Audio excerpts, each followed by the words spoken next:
ಮೈಸೂರಿನ Udayagiri station limit ಅಲ್ಲಿ ಗಲಭೆ ಆಗೋದಕ್ಕೆ ಕಾರಣ ಆದಂತ ಆ ಪೋಸ್ಟ್ ಏನಿದೆ, ವಿವಾದಿತ ಪೋಸ್ಟ್, ಅದನ್ನು ಹಾಕಿದಂತ ವ್ಯಕ್ತಿ ಸತೀಶನ್ನ ಗಡಿಪಾರು ಮಾಡೋದಕ್ಕೆ ಮೈಸೂರಿನ ಪೊಲೀಸರು ಯೋಚನೆಯನ್ನು ಮಾಡಿದ್ದಾರೆ. ಗಡಿಪಾರು ಮಾಡೋ ಬಗ್ಗೆ ಸತೀಶ್ಗೆ ಪೊಲೀಸರು ನೋಟಿಸ್ ಕೊಟ್ಟಿದ್ದಾರೆ. ಈ ನೋಟಿಸ್ನ ಬೆನ್ನಿಗೆ ಡಿಸಿಪಿ ಎದುರು ಸತೀಶ್ ಅಲಿಯಾಸ್ ಪಾಂಡುರಂಗ ಹಾಜರಾಗಿದ್ದಾರೆ.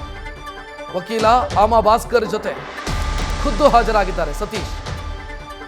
ಈ ವೇಳೆ ಅವರು ಮಾತನಾಡಿದ್ದಾರೆ, ಎಲ್ಲವನ್ನ ನಮ್ಮ ವಕೀಲರು ನೋಡ್ಕೊಳ್ತಾರೆ ಅಂತ ಸತೀಶ್ ಹೇಳಿದ್ದಾರೆ. ನ್ಯೂಸ್ ಫಸ್ಟ್ ಜೊತೆಗೆ ಅಥವಾ ನ್ಯೂಸ್ ಫಸ್ಟ್ಗೆ ಮೊದಲ ಪ್ರತಿಕ್ರಿಯೆಯನ್ನ ಸತೀಶ್ ಕೊಟ್ಟಿದ್ದಾರೆ.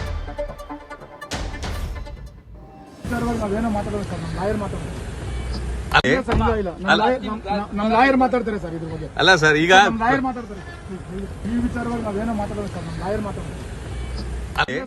ಈ ಬಗ್ಗೆ ಹೆಚ್ಚಿನ ಡೀಟೇಲ್ ನೀಡೋದಕ್ಕೆ ನಮ್ಮ ಪ್ರತಿನಿಧಿ ರವಿ ಪಾಂಡವಪುರ ನೇರ ಸಂಪರ್ಕದಲ್ಲಿ. ರವಿ, ಈಗ ಏನ್ ರೀಸನ್ ಕೊಡ್ತಾರೆ ಸತೀಶ್ ಮತ್ತು ಸತೀಶ್ ಪರ ವಕೀಲರು, ಯಾಕೆ ಗಡಿಪಾರು ಮಾಡಬಾರದು ಅನ್ನೋ ಪೊಲೀಸರ ಪ್ರಶ್ನೆಗೆ?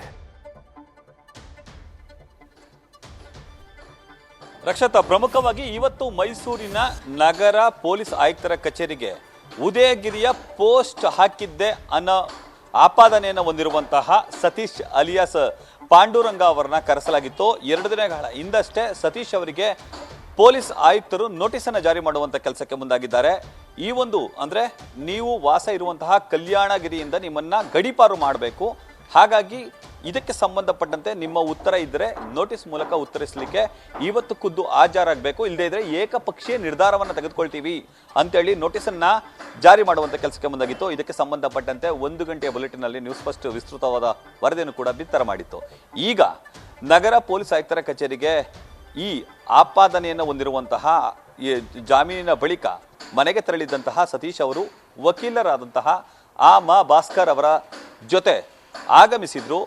ಖುದ್ದು ಡಿಸಿಪಿ ಮುತ್ತುರಾಜ್ ಅವರನ್ನ ಅವರು ಭೇಟಿಯಾಗಬೇಕಿತ್ತು. ಆದರೆ ಮುತ್ತುರಾಜ್ ಅವರು ಇವತ್ತು ಇಲ್ಲದ ಕಾರಣಕ್ಕಾಗಿ ಅವರ ಸಹಾಯಕರಿಗೆ ಒಂದು ಅಫಿಡೇಟ್ ಅನ್ನ ಲಾಯರ್ ಮೂಲಕ ನೀಡುವಂತ ಕೆಲಸಕ್ಕೆ ಮುಂದಾಗಿದ್ದಾರೆ.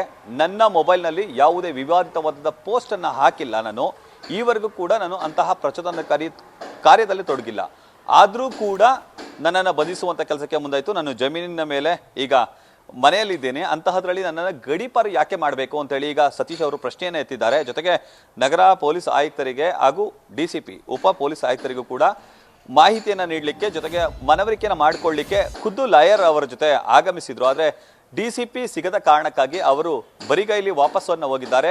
ಆದರೆ ನಾನು ಯಾವುದೇ ಕಾರಣಕ್ಕೂ ನನ್ನ ಏರಿಯಾವನ್ನು ಬಿಟ್ಟು ಹೋಗ್ಲಿಕ್ಕಿಲ್ಲ, ನಾನು ಗಡಿಪಾರು ಮಾಡಲಿಕ್ಕೆ ನಾನು ಯಾವುದೇ ಕ್ರಿಮಿನಲ್ ಆಪಾದನೆಯನ್ನು ಹೊಂದಿಲ್ಲ ಅಂತೇಳಿ ಸತೀಶ್ ವಾದ ಮಾಡ್ತಿದ್ದಾರೆ. ಆದರೆ ಇತ್ತ ಪೊಲೀಸರು ಉದಯಗಿರಿಯ ವಿವಾದಕ್ಕೆ ಕಾರಣ ಆಗಿರೋದೇ ಸತೀಶ್ ಅವರು, ಈ ಕಾರಣಕ್ಕಾಗಿ ಅವರ ವಿರುದ್ಧ ಪ್ರಕರಣ ದಾಖಲಾಗಿದೆ ಅನ್ನೋ ಕಾರಣವನ್ನು ನೋಡ್ತಿದ್ದಾರೆ. ಕರ್ನಾಟಕ ಪೊಲೀಸ್ ಆಕ್ಟ್ 55ರ ಅಡಿಯಲ್ಲಿ ಸದ್ಯ ಅವರನ್ನ ಗಡಿಪಾರು ಮಾಡಲಿಕ್ಕೆ ಎಲ್ಲ ತಯಾರಿಯನ್ನ ಪೊಲೀಸರು ಮಾಡ್ಕೊಳ್ತಿದ್ದಾರೆ. ಆದ್ರೆ ಇತ್ತ ಸತೀಶ್ ನಾನು ಯಾವುದೇ ಕಾರಣಕ್ಕೂ ನನ್ನ ಏರಿಯಾವನ್ನ ಬಿಟ್ಟು ಹೋಗೋದಿಲ್ಲ ಅಂತೇಳಿ ಬಿಗಪಟ್ಟನ್ನು ಹಿಡಿದಿದ್ದಾರೆ. ರಕ್ಷತ್, ಧನ್ಯವಾದ ರವಿ ಮಾಹಿತಿಗೆ.